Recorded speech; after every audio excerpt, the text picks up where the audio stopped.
ఉంటుంది.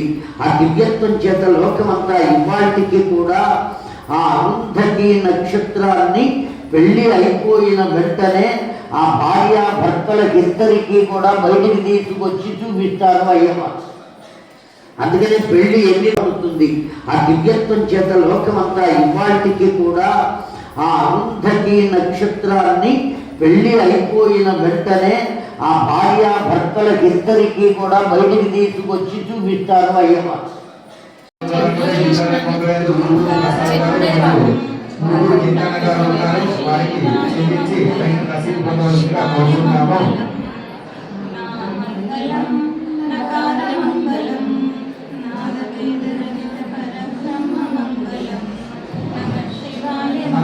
మర్యాద రాజయ్య గారు, కొత్తపల్లి అశ్విన్ గారు, శ్రీ కొత్తపల్లి నాగభూషణ్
కాలం వండి 76,82,365 సంవత్సరాలు గడిస్తే బ్రహ్మదేవునకు ఒక పగలు.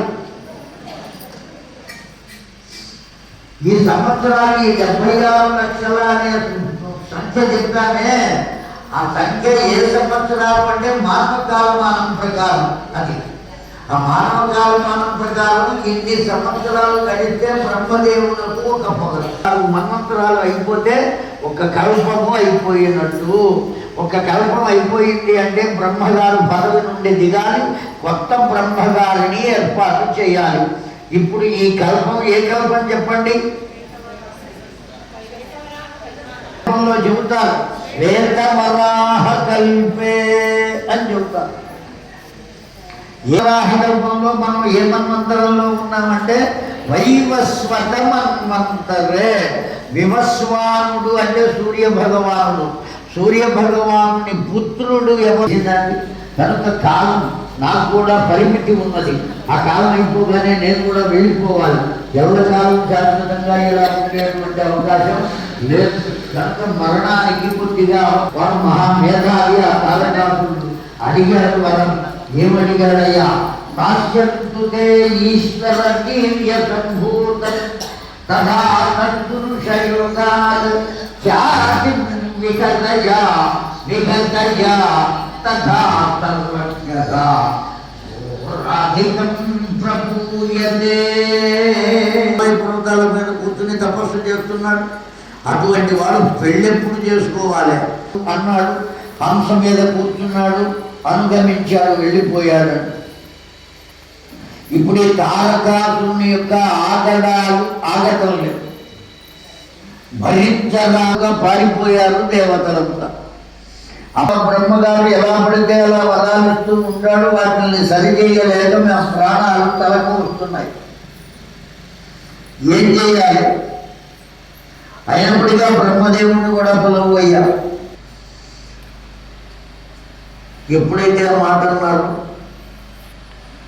ఈ దేవతలంతా విష్ణుమూర్తిని బ్రహ్మలుతాడు మీకు పంపిస్తా, ఇవేమీ చెప్పలేదండి. తప్పక మీ కోరిక తీరుతుంది అన్నారు. పంపించేశారు. వాడు పరమేశ్వరుడు కదా. ఇప్పుడు ఏం చేయాలి? ఎప్పుడైతే మాట నేను మగపిల్లవాడి కోసం సంకల్పం చేస్తే ఆడపిల్ల కలిగింది. ఇందులో రహస్యం ఏమున్నదో అంతా ఈశ్వర లీల అనుకున్నాడు బ్రహ్మదేవుడు. మరల ఆచమనం చేశాడు, సంకల్పం చేశాడు. ఇప్పుడు అతిలో పూర్ణమానీయత అందులో ఒకటి, చూర్ణం రెండు, పూర్ణ చంద్ర నిబారణ. పూర్ణ అన్నప్పుడు ఒకటి. ఎన్ని అనాలు ఉన్నాయి చెప్పండి? ఇప్పుడు 3 అనాలు ఉన్నాయి భవభూతి చెప్పిన వాక్యంలో. అర్థమైందా కాలేదా? ఇప్పుడు కాళిదాసు ఏమన్నాడు? వర్ణాన్ని స్వర్ణ పర్ణాన్ని కర్ణాంత ఆకీర్ణలోచనే. వర్ణాన్ని వర్ణ అన్నప్పుడు అక్కడ ఒక అనా ఉన్నది, స్వర్ణ అన్నప్పుడు ఇంకో అనా ఉన్నది, పర్ణాన్ని అంటే ఆకులు, బంగారపు రంగులో ఉండే లేక తమలపాకులని. పర్ణాన్ని అన మూడోది. అవునండి, వర్ణాన్ని స్వర్ణ పర్ణాన్ని కర్ణాంత ఆకీర్ణలోచనే. కర్ణాంత అందులో అనా ఉంది, ఆకీర్ణ అన్నప్పుడు ఓ అనా ఉన్నది. ఎన్ని అనాలు ఉన్నాయి? కనుక కాళిదాసు 5 అనాలు ఇచ్చాడు, నువ్వు 3 అనాలే ఇచ్చావు కనుక నీకు ముందు సున్నం ఇవ్వలేదు, ఆకులు వారికి ఇచ్చా, సున్నం వీడికి. అనా అనేటువంటి అక్షరానికి ఇంకొక భావం ఉన్నది అని తెలిసిన పాండిత్యము ఈ పిల్ల వద్ద ఉన్నది కనుక సన్మానం చేయాలని భావించి, అంత పాండిత్యం ఉన్నది అని. పాండిత్యం కనబడితే మహానుభావులైనటువంటి వాళ్ళు చూస్తూ ఊరుకోలేదు. అందుకని తన చేతికి ఉన్న కంకణాన్ని తీసి ఆమెకు తొడిగి పాదాలను నమస్కారం చేశాడు. ఆ పాండిత్యాన్ని ఎటువంటి వాడు ఉండేవాడు? ఆస్వాదించాలి, ఆ దివ్యత్వాన్ని పొందాలి. భాష అంత గొప్పది. ఏకాక్షర నిఘంటువు. ఆ అనే అక్షరానికి అర్థం ఏమిటి అంటే కామము. ఆ కామం ఈ మధ్యలో తారకాసురుడు అనే పేరు కలిగినటువంటి రాక్షసుడు వచ్చాడు. తారకో భవత్యేవ రాక్షసాధికం సర్వజ్ఞత్వం ఏవ ప్రవర్తయ తపసా కుర్యా. ఆ తారకాసురుడు అనబడేటువంటి వాడు పెరిగి పెద్దవాడై తపస్సు చేశాడు. తపసా కుర్యా, నివర్తిత తపస, ఎదటగానే తపస్సు చేశాడు. నాకు అప్పుడప్పుడు అనిపిస్తూ ఉంటుందండి, ఏమని అంటే రాక్షసులను కూడా మనం గురువులుగా భావించాలి. ఎందుకు గురువులుగా భావించాలి అంటే పట్టుదలగా భగవదారాధన చేయటంలో మనం ఎవరిని గురువులుగా స్వీకరించాలి అంటే వాళ్ళ గురువులుగా స్వీకరించాలి. ఒకసారి జపం చేయడానికి కూర్చున్నా, తపస్సు చేయడానికి కూర్చున్నా, మరల లేవకుండా ఎటువంటి పరిస్థితి వచ్చినా, ఏ స్థితిలో మనం ఉన్నా, ఏం మాత్రం చలించకుండా కదలకుండా అలా ఉండి తపస్సు కలుగుతామా చెప్పండి? కాస్త శబ్దమైతే చాలు. అందుకని పెద్దలు ఏం చెప్పారు? ఒంటింటికి ఆనుకుని పూజా మందిరము ఉండరాదు అని చెప్పారు. అసలు ఇప్పుడు ఉండరాదన్నారు కనుక ఒంటిళ్ళు మాత్రం ఉంటుంది, పూజా మందిరం ఉండటంలా తీసేశారు. ఒంటింట్లో ఉండకూడదు అని చెప్పారు కనుక ఆ అపార్ట్మెంట్ కట్టేవాళ్ళు కూడా జాగ్రత్త స్థలం దొరికితే దాన్ని ఇంకో దాంట్లో కలిపితే అది పెద్దదిగా కనబడుతుంది కదా. ఆ కారణం చేత అసలు పూజ చేసుకుంటున్నాం. ప్రత్యేకించి ఆ భగవాన్ ఏమంటే వాడు జపానికి కూర్చున్నారండి, ఆవిడ చక్కగా వంట చేస్తుంది, మంచి తాళి. ఏ రాక్షసుడు తపస్సు చేసినా ఏం వరం కోరుకుంటారు అంటే మా భూమే మరణం వరదోత్తమా, నువ్వు నాకు వరం ఇవ్వదలుచుకుంటే మా భూమే మరణం.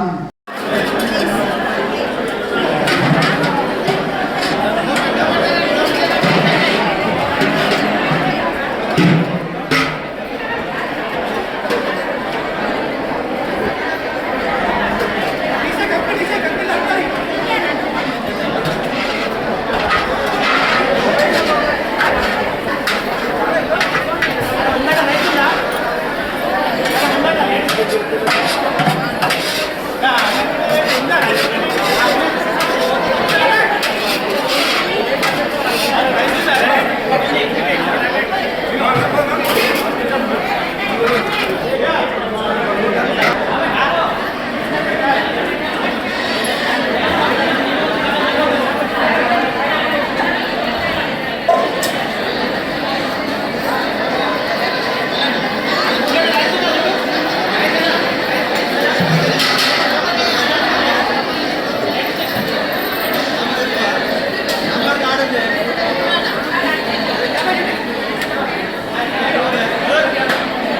ప్రజాపతి అంటే ప్రజాపతులకు అందరికీ కూడా అధికారి. ఆ ప్రజాపతులు బ్రహ్మలోకానికి, సత్యలోకానికి బ్రహ్మ తర్వాత నెక్స్ట్ ఎవరయ్యా అంటే దక్ష ప్రజాపతి. ప్రిన్సిపాల్ గారి తర్వాత అసిస్టెంట్ ప్రిన్సిపాల్ ఎట్లా అధికారు, బ్రహ్మదేవుని తరువాత దక్ష ప్రజాపతి అధికారి అక్కడ. ఆ కారణం చేత దక్ష ప్రజాపతి వచ్చాడు కనుక అందరూ లేచి నుంచున్నారు, విష్ణువుతో సహా లేచారు. లేవని వాళ్ళు ఎవరు అంటే ఇద్దరే, ఒకరు బ్రహ్మదేవుడు, ఒకరు పరమేశ్వరుడు. వారిద్దరూ లేవ. బ్రహ్మదేవుడు అంటే దక్ష ప్రజాపతికి తండ్రి. నా తండ్రి కనుక అతడు లేవవలసిన పని లేదు. కానీ ఈ కూర్చున్నటువంటి ఇతడు ఉన్నాడే, ఇతడికి నేను తండ్రితో సమానమైనటువంటి వాడిని. నన్ను చూసిన వెంటనే అతడు లేచి నిలబడి నమస్కరించాలి. ఎవరు ఆ కూర్చున్నవాడు? లీలా వినోద సంక్షిప్త చంద్రరేఖాధరం గంగాధరం వహతితే లోకధరం భవత్యేవ సర్వైః ఈశ్వరం ప్రకృష్టనామం వ్యవర్తిత. పరమేశ్వరుడు అనేటువంటి దివ్యమైనటువంటి నామాన్ని పొంది ఆ నామంతో లోకంలో పూజింపబడుతున్నటువంటి ఒకనొకడు. 3 కన్నులు కలిగిన వాడు, ముఖమున చంద్రరేఖ కలిగినటువంటి వాడు, ఒంటి నిండా చితాభస్మమును కలిగినటువంటి వాడు, జడలు కట్టిన జుట్టు కలిగినటువంటి వాడు, తలపైన గంగమ్మను మోసేటువంటి వాడు, ఎన్ని లక్షణాలు కలిగినటువంటి వాడు. ఇతని మెడలో పాములు వేసుకుంటాడు, రుద్రాక్షలు వేసుకుంటాడు. కట్టుకోవడానికి లేదు, తినడానికి లేదు. ఇంత నీచుడికి నా కుమార్తెను ఇవ్వడం నేను చేసిన తప్పు అనుకున్నాడు. ఎవరు అనుకున్నది ఈ మాట? దక్ష ప్రజాపతి. ఆ కారణం చేతనే పరమేశ్వరుని పట్ల ఉండే స్పర్ధ చేత లాభయాగము. సర్వసాధారణంగా ఒక యజ్ఞం చేయాలి అంటే బ్రహ్మ, విష్ణు, మహేశ్వరుడు ముగ్గురు అక్కడ ఉండాలి. అంతేకాదు పంచభూత అధిపతులు ఉండాలి. ఆకాశం యొక్క అధిపతి ఎవరో తెలుసునా అండి? ఎవరు ఆకాశానికి అధిపతి? అమ్మవారండి. సూర్యం పూర్ణమద పూర్ణాత్ పూర్ణమదచ్యతే పూర్ణాత్ పూర్ణమాదాయ. ఈశ్వరుడు వాయుదేవులకు అధికారి సాక్షాత్తు నారాయణుడు అని చెప్పారండి. వాయు మార్గానికి ఎవరు అధికారి అంటే నారాయణుడు, విష్ణుమూర్తి అధికారి. అలా దిక్పాలకులకు అందరకు జలమునకు అధికారి ఎవరు? జలమునకు అధికారి గణపతి అని చెప్పారు. పంచభూతాలు కదా. జలమునకు అధికారి ఎవరు అంటే గణపతి అని చెప్పారు. అగ్నికి అధికారి ఎవరు అంటే సూర్య భగవానుడు అని చెప్పారు. కనుక పంచాయతనము ఏదైతే ఉన్నదో ఆ పంచాయతనం కూడా పంచభూతములకు ఆధారమైనది. పంచాయతనము అంటే విష్ణు, ఆదిత్య, అంబిక, గణనాథ సహిత ఉమామహేశ్వర దేవతాభ్యో నమః. 5 ఉంటాయి ఆ పంచాయతనంలో. విష్ణువు అంటే ఎవరు? సాలగ్రామమే విష్ణువు. ఆదిత్యము అంటే స్ఫటికము, ఆదిత్యము. అంబికము అంటే అదో రకమైనటువంటి రాయి, అమ్మవారితో సమానం. మీకు బాగా తెలియాలి అంటే గుర్తు చెబుతా. నాపరాళ్ళు అని ఎప్పుడైనా చూసారా? పుట్టేటువంటి కాంతివంతమైనవి కనుక వాటిని అమ్మవారు అన్నారు. ఎవరో సృష్టించరు, ఎవరో తయారు చేయరు. నాపరాయణ అయితే తయారు చేస్తారు, అటు ఇటు 4 వైపులా కొట్టి చదరగా చేస్తారు. కానీ దాని లోపల ఉన్నటువంటి ఆ మెరిసేటువంటి దాన్ని ఎవరు తయారు చేస్తారు? ఎవరు తయారు చేయరు. భగవంతుడు దానంతరదిగా ఆవిర్భవిస్తుంది కనుక ఆ దాన్ని అమ్మవారితో సమానం అంటారు. అంబికం. విష్ణువు చెప్పుకున్నాం, ఆదిత్యం అంటే స్ఫటికం చెప్పుకున్నాం, అంబిక అంటే అమ్మవారు ఆ రాయి. ఆ తరువాత గణనాథ గణపతి. ఆ గణపతి దేనికి అధికారి అని చెప్పాము? నీటికి అధికారి, పంచభూతాలు. అందుకని గణపతి ఉత్సవాలు అయిపోగానే ఆ గణపతి విగ్రహాన్ని ఎక్కడ కలుపుతున్నాం? తీసుకెళ్ళి నీళ్లలో కలుపుతున్నాం. ఆయన జలస్వరూపం కనుక అమ్మవారి ఉత్సవాలు చేసి అమ్మవారిని కూడా తీసుకెళ్ళి గంగలో కలిపితే అంతకన్నా పాపం ఇంకొకటి లేదు. ఆకాశంలో కలపాలి. ఆకాశంలో ఎక్కడ కలుపుతాము, ఎవరిని కలుపుతాము, ఏం చేస్తాము? అందుకోసమని చిన్న విగ్రహాలు పెట్టుకుని చేసుకోవాలన్నారు. కానీ ఏడుగంట విగ్రహాలు పెట్టుకుని పూజ చేయరాదు అమ్మవారికి అని శాస్త్ర ధర్మం చెబుతున్నది. కానీ లోకంలో చేసేవాళ్ళు చేస్తున్నారు. ఆ అమ్మవారులను కూడా తీసుకెళ్లి నీళ్లలో కలుపుతున్నారు. కలి ప్రభావం చేత ఏది చెయ్యకూడదో అది చెయ్యడం అనేటువంటిది